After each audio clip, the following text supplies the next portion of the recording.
Die Gedanken sind frei, my thoughts freely flower.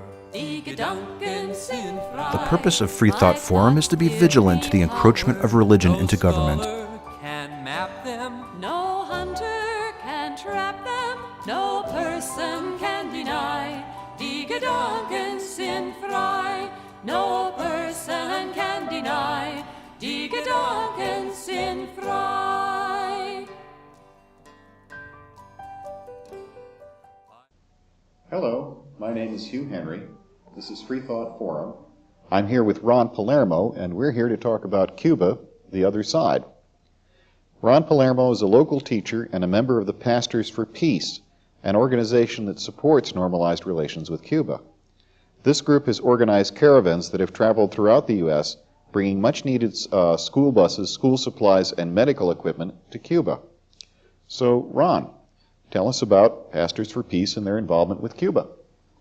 Well, Pastors for Peace has been around for about 20 or 30 years now. And pastors is actually a misnomer. We're not ministers. And some of us aren't even religious. But that's the name we decided because we try to pastor to people in need. Mm-hmm. And we're part of the IFCO. It's the Interfaith Community Organization. And the purpose of the organization is to be involved in social justice issues in Latin America. And Cuba happens to be a great interest of ours because of the present embargo that has been going on for a long time now. Well, give us a brief description of U.S.-Cuba historical relations and the reasons for the embargo. It started well over 100 years ago. Wow. Yes. Well, in 1898, the U.S. wanted Cuba because Cuba is only 90 miles from Florida. And so the rumor was they manufactured an incident, but that, of course, is a rumor, which led to the Spanish-American War. As a military buff, I can get into that a little bit. Mm-hmm. The battleship Maine blew up in harbor, and Cuba's a very hot place, and the stuff they propelled the shells with was very touchy stuff and prone to explode on its own without anybody bothering it at all. Mm. The gleatonite they used, they had that problem for years. The most likely reason for the Maine to blow up was that the gleatonite kicked over the edge and blew. Mm-hmm. But go ahead. Which was convenient for the U.S., but either way, well, it was convenient for the Hearst papers. I know the president didn't want any part of it, and he got dragged kicking and screaming into it by the Hearst papers. Mm. And throughout the years, the U.S. has had one puppet or another in there controlling the island. They call themselves independent, but of course they responded to U.S. demands throughout the years. Well, in 54, Fidel Castro decided to launch an attack, and it was really a pitiful attempt. But they attacked one of the barracks and were killed and arrested, and he was sent to jail. Well, there was a general amnesty, so he was let out a couple of years later. And then he went to Mexico and organized some troops and went back to Cuba for the invasion. And his brother, Raul, controlled one part of the country and he controlled the other, and it was really a peasant revolt. You know, they got the country people to fight, and Che Guevara was in there, and for some reason, they say it was real strange, but Batista thought he was defeated, and he left the country, even though they said he had some fight in him. So Castro took over in 59. He's outlasted 10 U.S. presidents so far. I remember at the time that initially America was friendly to, while Castro was still in the hills, I remember seeing news reports on TV that we were kind of friendly to his cause. Mm-hmm. And then he started making nice with the Russians, and suddenly he was not our friend anymore.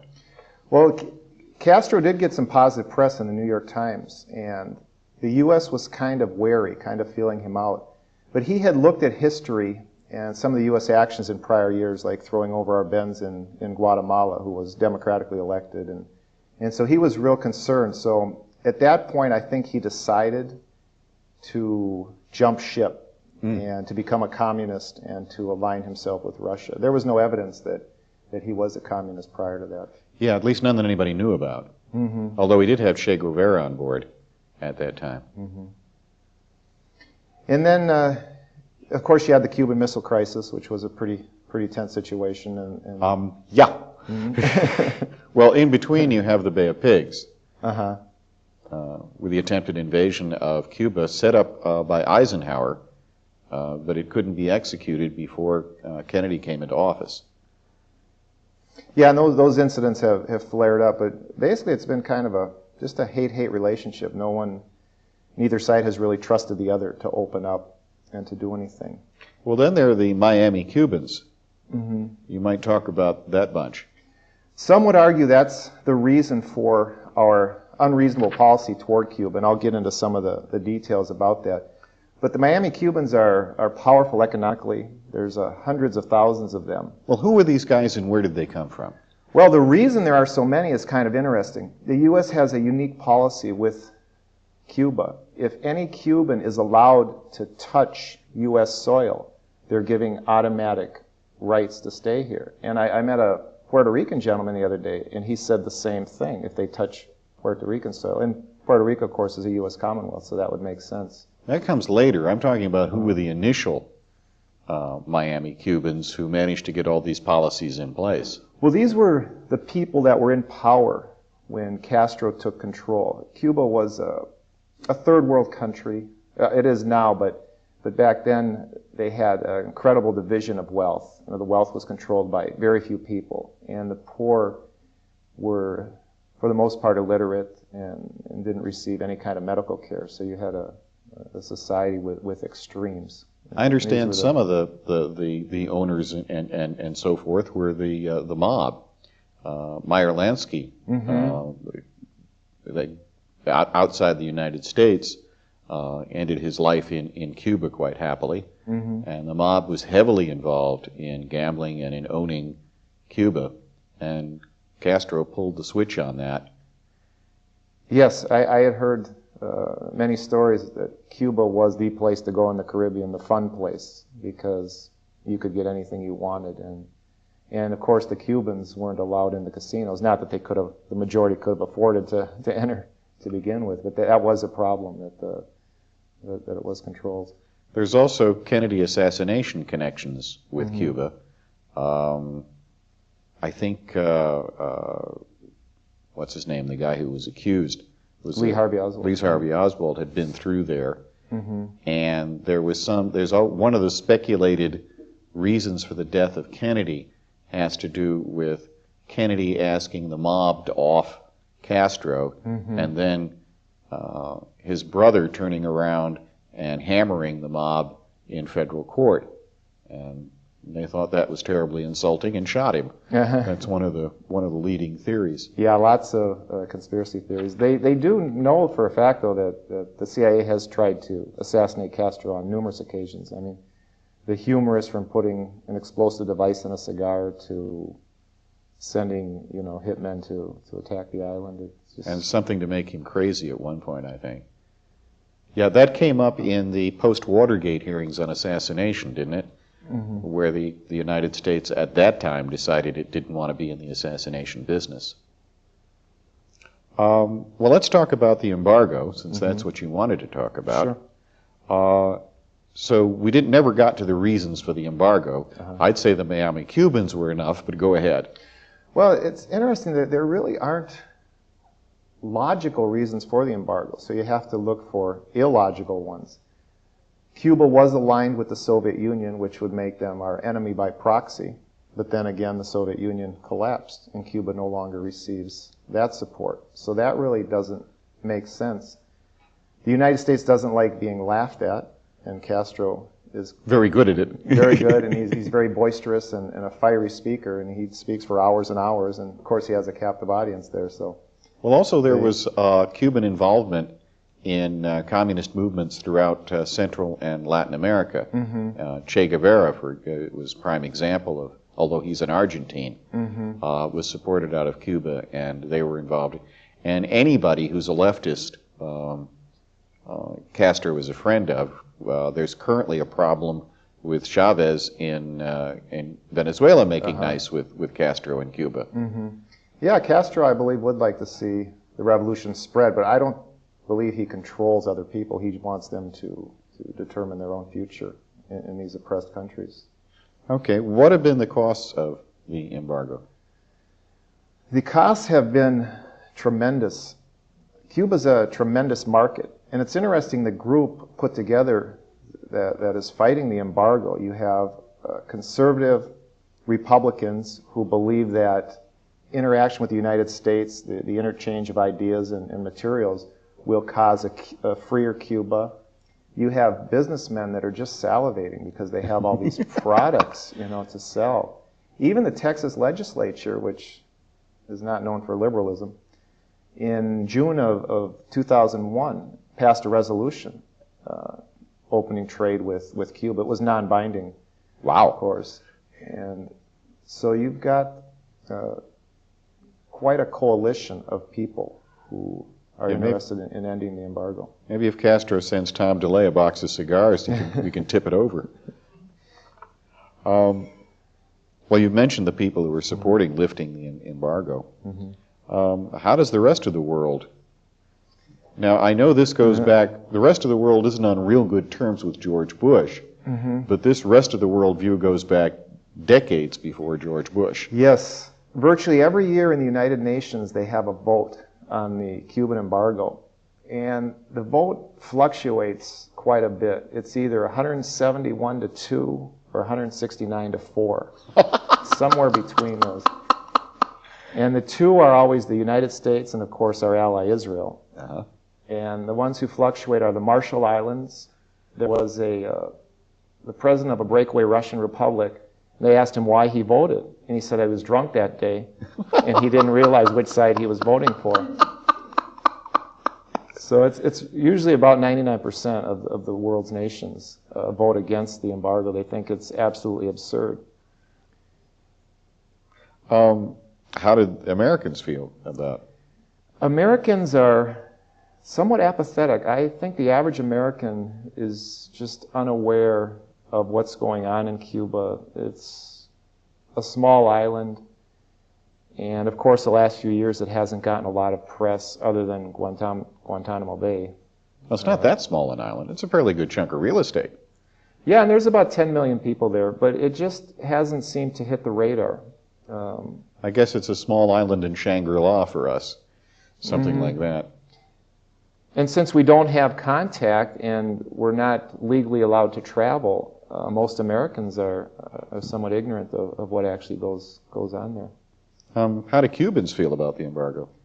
Cubans are somewhat perplexed. I've spoken with people who have traveled there, and the Cubans seem to say, why doesn't why don't Americans tell their government that this embargo doesn't make sense? Why don't they want to have relations with us? So they kind of question the purpose behind it. Oh, that's easy. The electoral vote's in Florida.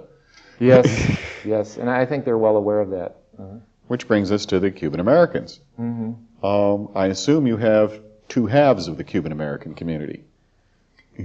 Yes, you have well, they call them the Miami Cubans, a very conservative bloc. As we referred to earlier, they were the power elite when Castro took over, or the relatives of them. And they're strident anti-Castro. As a matter of fact, I remember an issue with this Elian Gonzalez. The kid. Yeah, tell a little summary of the story. Is his mother tried to enter the United States with him, and she ended up dying in the attempt, and he was rescued at sea. Well, the Miami Cubans wanted him to become a U.S. citizen because they said his mother's intent was to bring him here, even though his father was in Cuba and wanted him returned, and clearly a parent has the say. So it was a huge national issue, and Al Gore was so fearful of losing the Cuban vote that he voted in favor of the Miami Cubans and against our own courts, which ruled at every step of the way that you must return this boy to his father. Yeah, but the guy who counted, President Clinton, authorized his return. Yes. Which might not have helped Al very much. Sure, but Clinton had no choice. He had to, fulfill the verdicts of the court. So, are there other Cuban Americans that are on the other side of this? There are quite a few Cubans who are sympathetic with Castro. I haven't seen the latest. It used to be about 50-50, but I would guess there are a few more conservatives now. That seems to be the impetus of the output that I've seen. I understand Castro put some pressure on this whole population by changing the way money was transferred to Cuba. Do you want to go into that? This is a strange situation regarding money. Now, in '86, I don't think we should spend some time on this. A law was passed called HelmsBurton, and it was Senator Jesse Helms, extremely conservative senator from North Carolina, and a congressman from California named Dan Burton. And the joke was that he had these strict laws passed because he didn't want North Carolina tobacco farmers competing with Cuban cigars. So, but the truth is that they passed these stringent laws restricting the amount of money that could be sent to Cuba and restricting the amount of money that a visitor could spend there, restricting travel. And what really upset the world community is that they put restrictions on what citizens of other nations could do. Part of the law was that if a shipping company from Europe were to send a shipload of products to Cuba, they were not allowed to enter the U.S. port for 6 months. Now, any size company would have problems dealing only with the Cuban market, so it pretty much quenched their desire to do business with Cuba. And then they even said if any foreign businessman entered Cuba, they weren't allowed to enter the United States. And so they created This sounds something like the stuff that happens on the Arab-Israeli border, where if you're going to go to Jordan and Israel, you got to go through Jordan first, because if you went through, if you went through Jordan and Israel, you had to go through Israel first, because if you went to Jordan first, the Israelis wouldn't let you in with your passport stamped. Either that or you wind up getting an extra passport or some other nonsense. But we were continuing with this embargo and some monetary restrictions that came recently. Okay, the most recent ones were, it used to be you could spend, I believe it was $164 a day. And just a few months ago, Bush tightened that, where he now only permits you to spend $50 a day. And so they're making it even more difficult. Plus there was a restriction on sending a total sum for 1 year or something. Well, it used to be that you were permitted to send $1,200 per year, and he wanted to lessen that, but there was such an outcry that they kept that restriction. The other major change was Cuban Americans were allowed to visit their family once a year, and he changed that to once every 3 years. But the interesting part of the story is the enforcement. He dedicated 24 Treasury agents to enforcing the travel restriction to Cuba. And there's only 4 agents dedicated to illegal travel to terrorist countries. Oh, well, that's different. Yes. And this undue emphasis just amazes me. Not if you want Florida. Is anyone, except for the Florida electoral votes, is anyone profiting from the embargo? Well, the people who have the markets here, perhaps the big crops in Cuba are tobacco and sugar, may not want extra competition. This, as any unreasonable laws do, this has brought some illegal activity. What's going on is a lot of Miami people with relatives in Cuba are finding ways to go to Cuba to bring much needed things, like they're going through Mexico or Canada. Yeah, I think it's surprising how many senators you will find with embargoed Cuban cigars to offer, or how many of their supporters will offer senators embargoed Cuban cigars. There's a story of the ex-Secretary of State, Alexander Haig, was smoking a Cuban cigar. And someone asked him, well, what are you doing? He says, I'm burning down the country, one leaf at a time.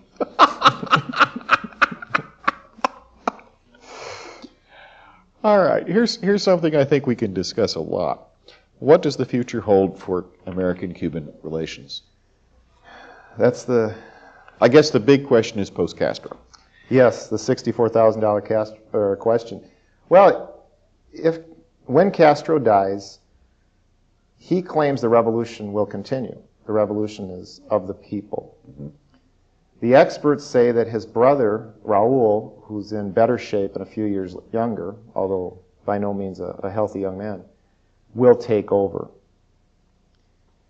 The Miami Cubans have actually divided the island up, and believe it or not, they sell lots based on like futures, like commodity futures. Of property they don't own. Property that they don't own. They've already divided it, and they have this whole market system set up. So they're ready to swim over as soon as Fidel bites the dust.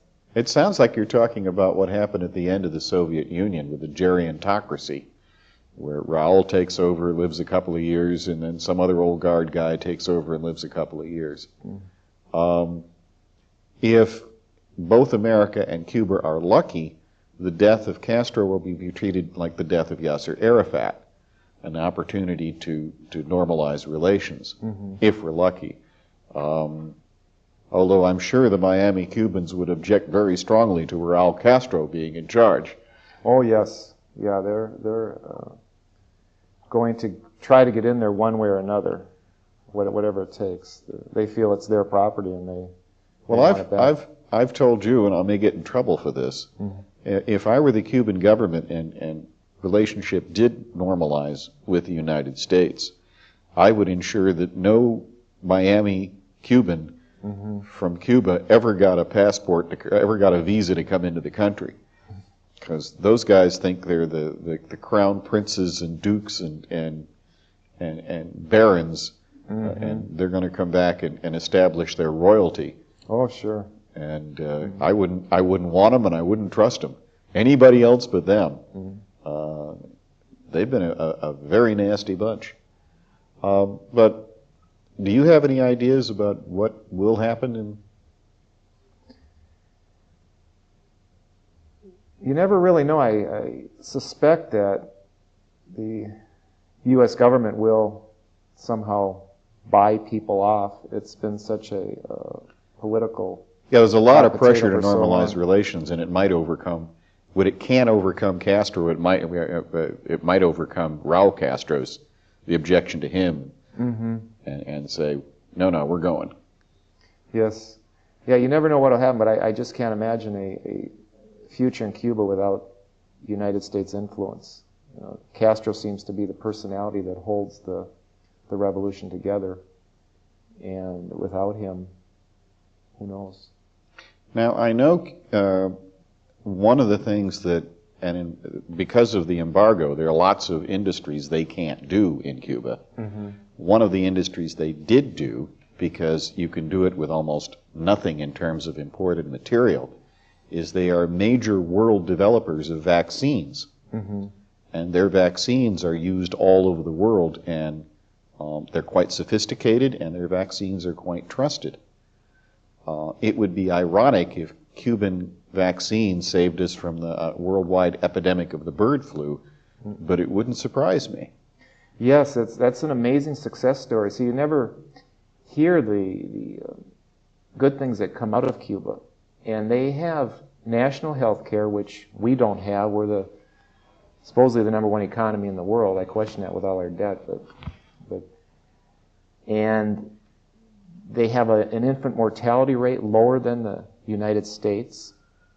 There's a lot of emphasis on preventative health care because they just aren't able to take care of major illnesses, so they're very health conscious.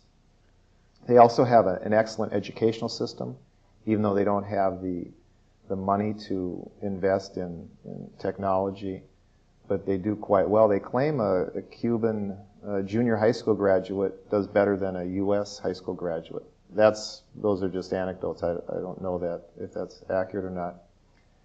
There's an argument that they're brainwashed, but isn't every student brainwashed about how great their country is? You hear stories about George Washington, and you never hear the other side. So I know one thing that's not embargoed is baseball players. No, no. As a matter of fact, they said that, I don't know if I can remember this, but the U.S. had a policy on letting people stay here, letting Cubans stay here. It's ABC, athletes, and I can't, ballerinas, I think, and I can't remember what the C is. There's like those people get special status. You know, anything that would somehow weaken Cuba, the United States supports. And Cuba has always competed very well. Of course, in baseball, they've been world champions throughout history. And in the Olympics, they do extremely well for a country that's small. They've always had many champion boxers. Yeah, them too. One of the keys to the Cuban Missile Crisis was when bases that were supposed to be Cuban started putting in soccer fields instead of baseball diamonds. They knew, oops, nope, not Cubans. Uh-huh. That was one of the aerial photography indicators that they had a not Cuban base. Is if there wasn't a baseball diamond, those guys were not Cubans. Let me think. There was oh yes, they have, because their economy has had to stay at a very low key, they have some of the best preserved nature areas in the Caribbean on their island. I mean, you haven't got real estate developers and you haven't got development, so they didn't get developed. Yes, that's the beauty of Cuba. From people I've spoken with who have traveled there, they said that it's so unlike the United States where you see billboards everywhere or a factory or I can't afford it. That's, yeah. But also I think it's an intentional effort. I think they want to keep the island beautiful, and they're tourism is one of their big businesses. And 2 million people a year travel to Cuba to enjoy the great beaches and the nature. And 200,000 Americans went there. Some of them with permits through the government. Most, I suspect, without. Yeah, I suppose it's a very nice place for a congressional junket. I've gotten to the end of some of the questions. Do you want to talk a little bit more about what it's like on the other side of the "we're not here" line between the United States and Cuba? Well, I believe part of the problem is we don't get an accurate message of what's going on in Cuba. And it is a very poor country, and they have a lot of faults. But most of their problems, I believe, come from the United States. I get this impression that somewhere up at the top end there's an aging Castro with a lot of fantasy. And then underneath him, they've simply quietly put the thing together and made it work, not according to the fantasy. They just made the damn thing work. Yeah, it's you would think, well, the average person would think, Cuba's poor, these people have nothing to live for, they're miserable, they want to get rid of Castro, they want to become capitalists. And the truth of the matter is, the Cubans I've met are extremely happy people. Not all of them support the government, but they're not going to let politics get in the way of their happiness. And they have very low salaries, but they are given a house, they're given food, education and health care are taken care of. And most of them have something going on the side too, either cutting hair or selling some knickknacks, some artwork or something like that. So they're kind of mini capitalists in themselves. Well, thank you very much, Ron. This is Hugh Henry for Freethought Forum, hoping you'll tune in again for our next show. Thank you very much. I think as I please, and this gives me pleasure. My conscience decrees, this right I must treasure. My thoughts will not cater to duke or dictator. No person can deny die Gedanken sind frei. No person can deny die Gedanken